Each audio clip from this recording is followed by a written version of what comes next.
ఈరోజు ఈ కార్యక్రమానికి విచ్చేసినటువంటి మండలం గ్రామ ప్రజలకు, వైఎస్ఆర్ కాంగ్రెస్ పార్టీ నాయకులకు, కార్యకర్తలకు, వైఎస్ జగన్మోహన్ రెడ్డి గారి అభిమానులకు, అలాగే ముఖ్యంగా నూతనంగా ఎన్నికైన జూపాడు బంగ్ల మండల ఎంపీపీ గారికి, జెడ్పీటీసీ గారికి, వైస్ ఎంపీపీ గారికి, మిగిలిన ఎంపీటీసీలకు వాళ్ళ గెలుపుకు కారణమైన వైఎస్ఆర్ కాంగ్రెస్ పార్టీ కార్యకర్తలకు అందరికీ ముందుగా నా హృదయపూర్వక నమస్కారాలు తెలియజేస్తున్నాను. వచ్చినప్పటి నుంచి కూడా శాప్ చైర్మన్ అంటున్నారు. ఆ శాప్ చైర్మన్ కన్నా ముందర నందికొట్కూరు నియోజకవర్గ ఇన్ఛార్జ్ గారు మర్చిపోయారు.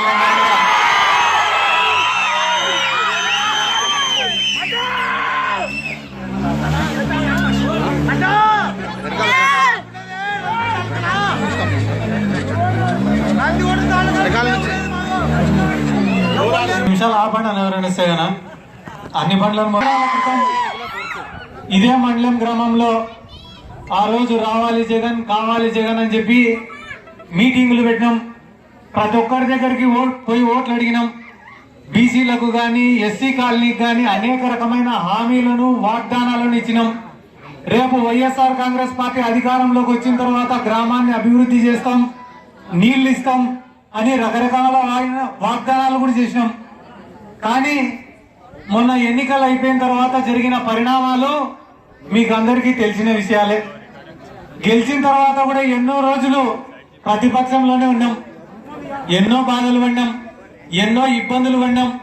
కనీసం మనతో మాట్లాడాలంటే భయపడేటోళ్ళు కూడా మేము సిద్ధార్థ రెడ్డి మనుషులు అన్నారు. దేనికోసం అన్నారు ఆ మాట అంటే, యాడ అధికారం జరిగితే అడిగి పోతే కానీ మాకు పనులు జరుగుతాయన్నారు. మళ్ళీ ఇన్ని రోజులు సిద్ధార్థ రెడ్డి ఎంత తిరిగినారు కదరా, ఎటో రాదే అంటే ఓట్లు వేయించుకునేంత వరకే నా సిద్ధార్థతో పని, ఆ తర్వాత సిద్ధార్థతో మాకు పనిలే అన్నారు. సరేలే వాళ్ళతో నాకేం పని అని అనుకొని అధికారులకు ఫోన్ చేసేటోడిని, అమ్మ మా వాళ్ళు వస్తారు ఏదన్నా పని చేసి పెట్టండి అమ్మా. ఎంఆర్ఓ ఆఫీసులకు ఫోన్ చేసేటోడిని, అన్న ఆన్లైన్ ఎక్కిలేదంట కొంచెం మా వాళ్ళది ఏదన్నా పని చూడన్నా, మా వాళ్ళకి పాస్బుక్లు వచ్చిలేవంట కొంచెం చూడన్నా అంటే, సార్ నీకేం ప్రోటోకాల్ లేదు సార్, నీకు మేము పని చేయము అన్నారు అధికారులు కూడా. ఒక పక్కన పొద్దున్న లేస్తేనే వేల మంది ఇంటికాడ నిలబడుకున్నారు, సిద్ధార్థ రెడ్డి మాకు ఆ పని కావాలా ఈ పని కావాలా అని. ఇంకో పక్కన ఫోన్ చేస్తే అధికారులు ఏమో నీకేం ప్రోటోకాల్ లేదు మేము నీకు పలకము అని అన్నారు. 2 సంవత్సరాలు ప్రతిరోజు బాధ పెట్టారు, ప్రతిరోజు ఇబ్బంది పెట్టారు. సిద్ధార్థ రెడ్డి అనే వాడికి ఇట్టనే అవమానాలు చేస్తే ఈ నందికొట్కూరు నియోజకవర్గాన్ని వదిలిపెట్టి హైదరాబాద్కో బెంగళూరుకో పోయి వ్యాపారాలు చేసుకుంటాడని అనుకున్నారు. అన్ని పార్టీల నాయకులు ఒకటే అయినారు. ఎలక్షన్లు అయిపోయిన తర్వాత తెలుగుదేశం వాడు కూడా మా వాడు ఈ పార్టీలో ఉన్నాడు, మా బావున్నాడు, మా మామున్నాడు, మా అల్లుడు ఉన్నాడు. ఎంతమంది ఇబ్బంది పెట్టా కూడా ఈ 2.5 సంవత్సరాలు పోరాడుతూనే ఉన్నా, ప్రతి నిమిషం కష్టపడుతూనే ఉన్నా, ప్రతి నిమిషం. ఇంత కష్టం చేసేదానికి కారణం ఏమరా అంటే కేవలం మీ అందరి ప్రేమ ఆప్యాయత అభిమానాలు మాత్రమే, మీరు ఇచ్చిన ధైర్యం మాత్రమే. 2.5 సంవత్సరాల తర్వాత ఈ రోజు మళ్ళీ ఇదే నందికొట్కూరు నియోజకవర్గంలో దాదాపుగా 40-50 మంది సర్పంచులు, 50-60 మంది ఎంపీటీసీలు, 5 మంది ఎంపీపీలు, 5 మంది జెడ్పీటీసీలు, ఒక మున్సిపల్ చైర్మన్, ఒక మార్కెట్ యార్డ్ చైర్మన్, 5 మంది సొసైటీ ప్రెసిడెంట్లు ఈ రోజు మన వెనకాల ఉన్నారు.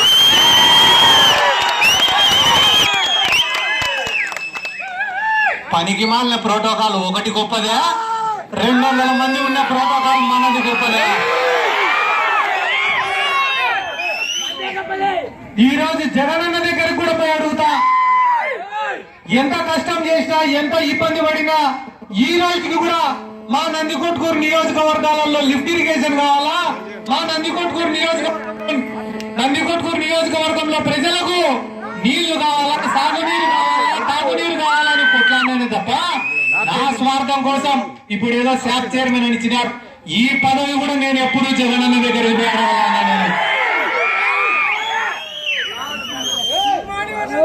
నాకు కొంచెం ఏదో ఇది ఇబ్బంది పెడతాం చూసుకున్నా కొంచెం మైకు. కొత్తగా గెలిచిన ఎంపీటీసీలకు జెడ్పీటీసీలకు కానీ ఎవరైతే కొత్తగా గెలిచిన వాళ్ళు ఎవరెవరైతే ఈ రోజు ఒక స్థానంలో కూర్చొని ఉన్నారో వాళ్ళందరూ కూడా ఒక విషయం గుర్తుపెట్టుకోవాల్సిన అవసరం ఉంది. ఎందుకంటే ఈ రోజు రాజకీయాలు ఎట్లున్నాయో మీకు అందరికీ నేను ప్రత్యేకంగా చెప్పాల్సిన అవసరం లేదు. డబ్బులు అయిపోయినాయి.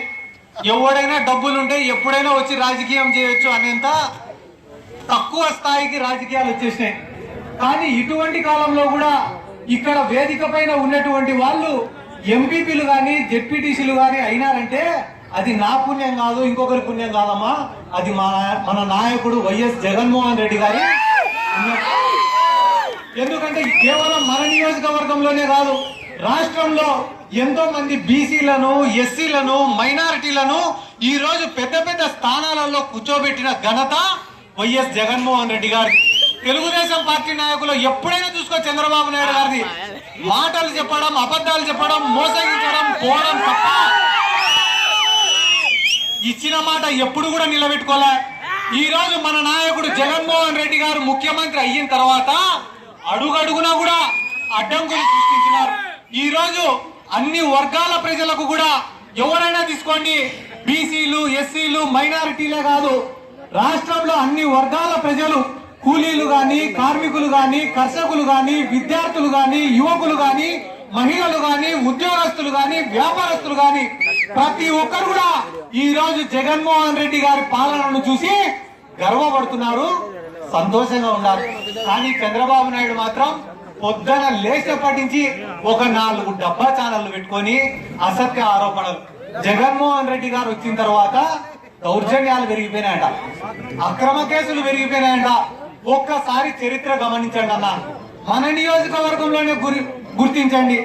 ఇంతకు ముందు పాలించిన పాలకులు వాళ్ళ హయాంలో ఇదే నియోజకవర్గంలో ఎన్ని హత్యలు చేసినారు, ఎన్ని కిడ్నాపులు చేసినారు, ఎన్ని దాడులు చేసినారో మీరే ఒక్కసారి పోలీస్ స్టేషన్లకు పోయి ఎఫ్ఐఆర్లను తీయండి.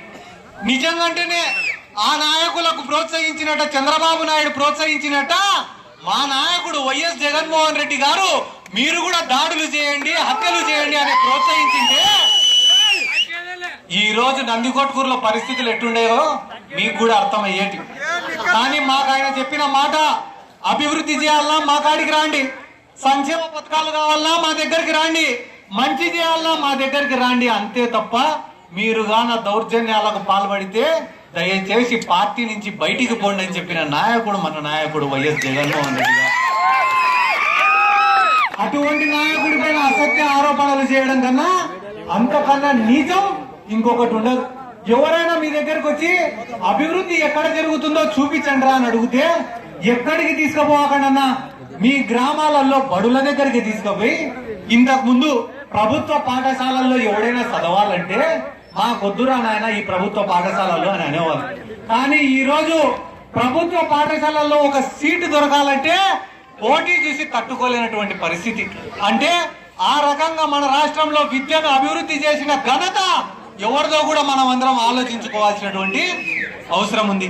గత 2 సంవత్సరాలైంది కదా ఎలక్షన్లు అయిపోయి, ఏ రోజన్నా కరోనా వచ్చినప్పుడు కానీ, కరోనాతో ఎంతో మంది వలస కూలీలు ఇబ్బంది పడుతున్నప్పుడు కానీ, ఎంతో మంది కూలీలు తిండి లేక అవస్థ పడుతున్నప్పుడు కానీ, లేదా వర్షాలు ఎక్కువ పడి వరదలు వచ్చినప్పుడు కానీ ఎవడైనా ఒక్క తెలుగుదేశం పార్టీ నాయకుడన్నా మీ దగ్గరకు వచ్చినాడా? బాగున్నారా అని పలకరిస్తున్నారా? సరేలే మేము అధికార పార్టీలో ఉన్నాం, మాది పనులు జరుగుతున్నాయని అనుకుంటారు వాళ్ళు. మేము ప్రతిపక్షంలో ఉన్నాం కదా, ప్రతిపక్షంలో ఉన్నప్పుడు కూడా 24 గంటలు ప్రజల్లోనే ఉన్నాం కదా, మీ తరఫున పోరాడినాం కదా. ఎక్కడికి పోయినారు సార్ వీళ్ళందరంటే? వ్యాపారాలు చేసుకుంటారు హైదరాబాద్ పోయి, మళ్ళీ ఎలక్షన్లప్పుడు డబ్బులు ఎత్తుకొని వస్తారట మీ కాడికి. కాబట్టి ఎటువంటి నాయకుడు కావాలో మీరు అందరూ కూడా ఆలోచించుకోవాల్సినటువంటి అవసరం ఉంది. నా దృష్టిలో కష్టమో నష్టమో 24 గంటలు స్థానికంగా మీ ముందర ఉండేవాడే నాయకుడు. నాకు తెలిసినంత వరకు మన తోకల కుటుంబం గాని, తోకల కృష్ణారెడ్డి అన్న వాళ్ళు గాని, నేను వైఎస్ఆర్ కాంగ్రెస్ పార్టీలో చేరినప్పటి నుంచి ఈ రోజు వరకు వైఎస్ఆర్ కాంగ్రెస్ పార్టీ తరఫున ఏ కార్యక్రమం జరిగినా కూడా దాన్ని విజయవంతంగా నడిపించినారు. దానిలో కారణంగానే ఒక నిజమైన వైఎస్ఆర్ కాంగ్రెస్ పార్టీ కార్యకర్తకు ఈ రోజు దక్కిన గౌరవమే జూపాడు బంగ్లా వైస్ ఎంపీపీ పదవి. అది కృష్ణారెడ్డి అన్నకు రావడం కూడా నిజంగా మాకు చాలా సంతోషం. దేనికోసం కొట్లాడినావు సిద్ధార్థ రెడ్డి, నువ్వు ఇన్ని రోజులు కూడా కార్యకర్తల కోసం ఎందుకు కొట్లాడినావు అని కూడా నన్ను చాలా మంది అడిగినారు. ఇదే నియోజకవర్గంలో ఎన్నో ఫ్యాక్షన్ గ్రామాలు ఉన్నాయి. ఆ ఫ్యాక్షన్ గ్రామాలలో ఎవరైనా నాయకుడి దగ్గరికి పోయి సార్ నా వెంట రా సార్ నువ్వు అంటే రాలే, భయపడ్డారు. ఈ ఫ్యాక్షనిస్టులు ఏడ చంపుతారో ఏడ కేసులలో ఇరికిస్తారో అని చెప్పి భయపడ్డారు. కానీ అదే గ్రామంలో కొంతమంది నిజాయితీ పరులు, సామాన్యులు వైఎస్ జగన్మోహన్ రెడ్డి గారు ఉండారనే నమ్మకంతో, ధైర్యంతో వచ్చి వైఎస్ఆర్ కాంగ్రెస్ పార్టీ జెండా నాటినారు అటువంటి గ్రామాలలో. కానీ మన దరిద్రం ఏమరా అంటే ఎన్నికలు అయిపోయిన తర్వాత ఆ గ్రామాలలో ఉండే ఫ్యాక్షన్ లీడర్లు మళ్ళీ వాళ్ళకున్న పరిచయాలతో, వాళ్ళకున్న బంధుత్వంతో, వాళ్ళ దగ్గర ఉన్న డబ్బుతో మళ్ళీ వచ్చి వైఎస్ఆర్ కాంగ్రెస్ పార్టీలో చేరితే మన కోసం కష్టపడిన కార్యకర్తలు, మన కోసం జెండా మోసిన కార్యకర్తలు, మన కోసం నిజాయితీగా పనిచేసిన కార్యకర్తలు ఏడదుంకి సావాలా అని చెప్పి కొట్లాడినే తప్ప నాకంటూ ఎటువంటి స్వార్థం కూడా లేదు. నా జోలికి వచ్చేంత మొగతనము సీడీ లేదు. కానీ ఏమరా అంటే మనల్ని నమ్ముకొని వెంట తిరిగే కార్యకర్తల్ని ఎక్కడ ఇబ్బంది పెడతారో అనే ఒకటే ఉద్దేశంతో అన్ని కష్టాలు మోపుకొని కూడా ఈ రోజు వరకు తిరిగిన నా బాధ్యత, నందికొట్కూరు నియోజకవర్గ సమన్వయకర్తగా నా పైన ఉన్న బాధ్యత పార్టీని బలపరచడం. ఆ పార్టీని బలపరచడంలోని భాగంగానే ఇంతమంది ఎంపీటీసీలను, జెడ్పీటీసీలను, సర్పంచులను, మున్సిపాలిటీని గెలిపించుకున్నారు. ఇప్పటి వరకు నా భుజాల పైన ఉన్న బాధ్యత తీరిపోయింది. ఇప్పటి నుంచి నేను కూడా ఫ్రీ బర్డ్, ఇప్పటి నుంచి నా పైన కూడా ఏం బాధ్యత లేవు, ఖాళీ కూడా. ఇప్పటి నుంచి ఎవడెవడైతే ఇన్ని రోజులు తడుముకున్నారో ఇప్పటి నుంచి తడుముకోవాలా. గుడ్డలో రాయేసి శిక్షించుకోవడం ఎందుకు లేని ఇన్ని రోజులు పట్టించుకోలే. అన్ని బాధ్యతలు అయిపోయినాక ఇప్పటి నుంచి నాకన్నా పెద్ద బుడుతుండదు. ఎన్ని రాలేదు వెళ్ళి మంచితనంతో పోయినా అడుక్కున్నా, బతిమిలాడినా సార్ ఏమైనా కొట్లాడినారంటే బాధ అనేది ఎక్కడుండదురా అంటే ఈ రోజు మన నందికొట్కూరు నియోజకవర్గంలో రాయలసీమ ఎత్తిపోతల పథకం వర్క్ జరుగుతుంది, పోతిరెడ్డిపాడు వైడనింగ్ వర్క్ జరుగుతుంది, రేపటి నుంచి హంద్రినివా కాలువ వెడల్పు పనులు జరుగుతున్నాయి. అంటే దాదాపుగా 7,000 కోట్ల వర్కులు జరుగుతున్నాయి. 7,000 కోట్ల వర్కులలో 2% అంటే ఎంత? 140 కోట్ల నుంచి 150 కోట్లు. అదే 150 కోట్లు మన నందికొట్కూరు నియోజకవర్గానికి గాన ఖర్చు పెడితే, నందికొట్కూరు నియోజకవర్గంలోని ఇరిగేషన్ ప్రాజెక్టుల కోసం ఖర్చు పెడితే మన నియోజకవర్గంలోని ఇంచుకు నీళ్లు మారియచ్చు మనం. కానీ ఆ సమస్యల గురించి ఎవడు మాట్లాడు. సిద్ధార్థ రెడ్డికి పెత్తనం ఇచ్చినారు. సిద్ధార్థ రెడ్డి మా పైన దూరి మా ఏ పనులు కాకుండా అడ్డపడుతున్నారు. సిగ్గుచేటన్నా ఈ రోజు రాయలసీమ మొత్తానికి నీళ్ళు ఇస్తాడు మన నందికొట్కూరు నియోజకవర్గం. పోతిరెడ్డిపాడు ఉండేది నందికొట్కూరు నియోజకవర్గంలో, మనకచర్ల క్రాస్ రెగ్యులేటర్ ఉండేది నందికొట్కూరు నియోజకవర్గంలో, ముచ్చుమరి ఎత్తిపోతల పథకం ఉంది, మల్యాల ఎత్తిపోతల పథకం ఉంది, అవగల్లూరు బ్యాలెన్సింగ్ రిజర్వాయర్ ఉంది, కేసీ కెనాల్ మేజర్ ఆయకట్టు ఉండేది నందికొట్కూరు నియోజకవర్గంలో. శ్రీశైలం ప్రాజెక్టు వల్ల 42 గ్రామాలు నీటి మునకకు గురైంది మన నందికొట్కూరు నియోజకవర్గం. ఇన్ని గ్రామాలకు ఈ రోజు కర్నూలుకు నీళ్లు పోవాలంటే మన కానించి, కర్నూలు పార్లమెంటుకు నీళ్లు పోవాలంటే మన కానించి పోవాలా, ఈడ ఎస్ఆర్బిసి నుంచి నీళ్లు పోవాలంటే మన కానించి పోవాలా, నిప్పుల వాళ్ళకు నీళ్లు పోవాలంటే మన కానించి నీళ్లు పోవాలా, తెలుగంగ ప్రాజెక్టులకు నీళ్లు పోవాలంటే మన కానించి పోవాలా, బ్రహ్మం సాగర్ కు నీళ్లు పోవాలంటే మన కానించి నీళ్లు పోవాలా, సోమశిలకు పోవాలన్నా, పండలేరుకు నీళ్లు పోవాలన్నా, డ్రింకింగ్ వాటర్ మెడ్రాస్ కు నీళ్లు పోవాలన్నా కూడా మన నందికొట్కూరు నియోజకవర్గం. ఇంత మందికి నీళ్లు ఇస్తాం. మన నందికొట్కూరు నియోజకవర్గానికి ప్రాజెక్టులు కావాలా, నీళ్లు కావాలా, దానికి నిధులు కావాలా అని అడగండి రా ఎదవాళ్ళారా అంటే సిద్ధార్థ రెడ్డికి పెత్తనం ఇచ్చినారు. ప్రజల సమస్యల గురించి మాట్లాడండి రా అంటే మసిపోకున్నట్టున్నాడు ఒక్కొక్కడు. ఒకడు 10 ఏళ్ళు ఎందుకు ఒక్కొక్కరి పేరు చెప్తే బాగా అంటే ఇప్పటి వరకు కంట్రోల్ గా మాట్లాడినా మెల్లమెల్లగా సుమతి శతకాలు వస్తాయి.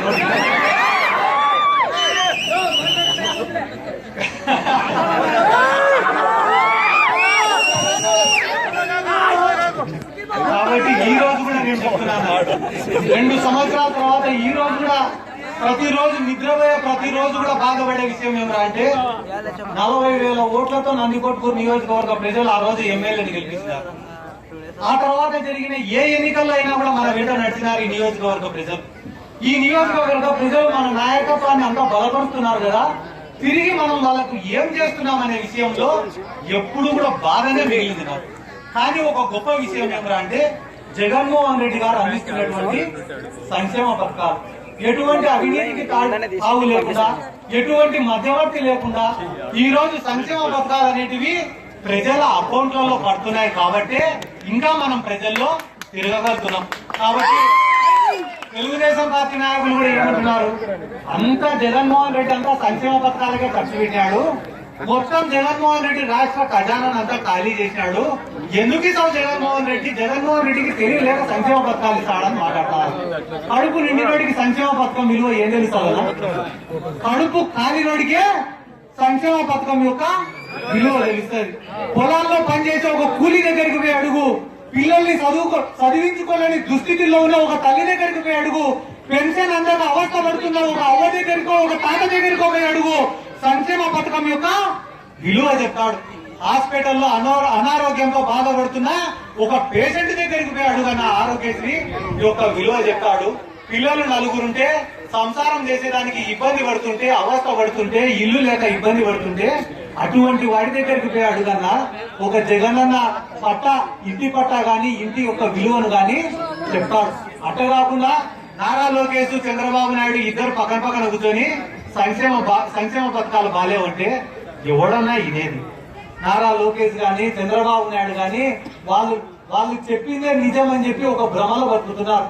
ఇప్పటికైనా ఆ భ్రమలో నుంచి బయటపడి జగన్మోహన్ రెడ్డి గారు చేస్తున్న మంచి పనులను మీరు కానీ అభినందిస్తే ఇప్పటికైనా ప్రజలు మిమ్మల్ని గౌరవించే పరిస్థితి ఉంది. అంతే తప్ప మీరు ఇట్లనే విమర్శించుకుంటా పోతే మేము కూడా ఎక్కువ రోజులు ఖాళీగా ఉండేదానికి సిద్ధంగా లేమని చెప్పి ఈ సందర్భంగా తెలియజేసుకుంటూ ఈ రోజు కూడా సొంత పోతావా నీకు దండం సామి, నన్ను తగులుకునేవాడు ఈరోజు. నీ కోసమే కష్టపడి మద్యపాన నిషేధం చేసి నువ్వు తెలంగాణ మద్యం తీసుకునేవో నాకు తెలియదు. నేను పోతా, కావాలంటే నీకు మైక్ ఇస్తా.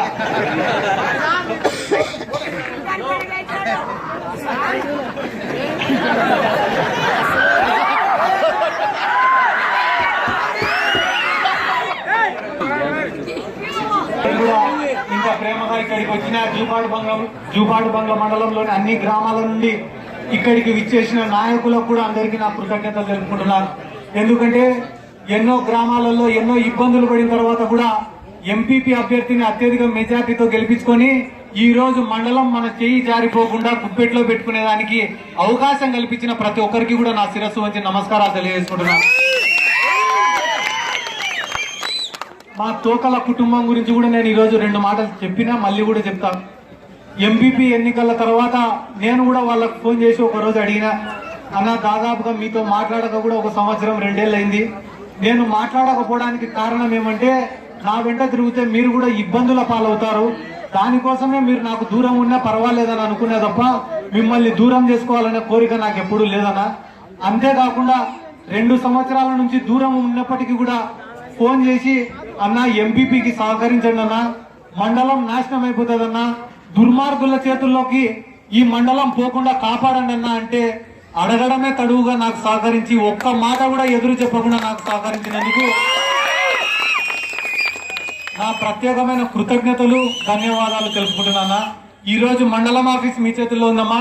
మండలానికి ఫండ్ ఉంటుంది కాబట్టి ఎండిఓ గారితో మాట్లాడి మిగిలిన ఎంపీటీసీలతో మాట్లాడి ఎంపీపీ గారు వైస్ ఎంపీపీ గారు ఒక సహకారంతో ఉండి ఈ మండలాన్ని అభివృద్ధి చేయాలని చెప్పి ఇవి ఏమన్నా పనులుంటే కాని పనులుంటే మా దృష్టికి వస్తే మేము కూడా పరిష్కరిస్తామని చెప్పి ఈ సందర్భంగా నేను తెలియజేసుకుంటూ ఇంత ప్రేమగా మమ్మల్ని మరొకసారి ఆశీర్వదించడానికి ఇక్కడికి వచ్చిన ప్రతి ఒక్కరికి కూడా నా శిరస్సు వంచి నమస్కారాలు తెలియజేసుకుంటూ సెలవు తీసుకుంటున్నాను. జై జగన్, జై జగన్. ఏం కొంతమంది అన్న ఏం మీకు జై జగన్, జై జగన్. Thank you.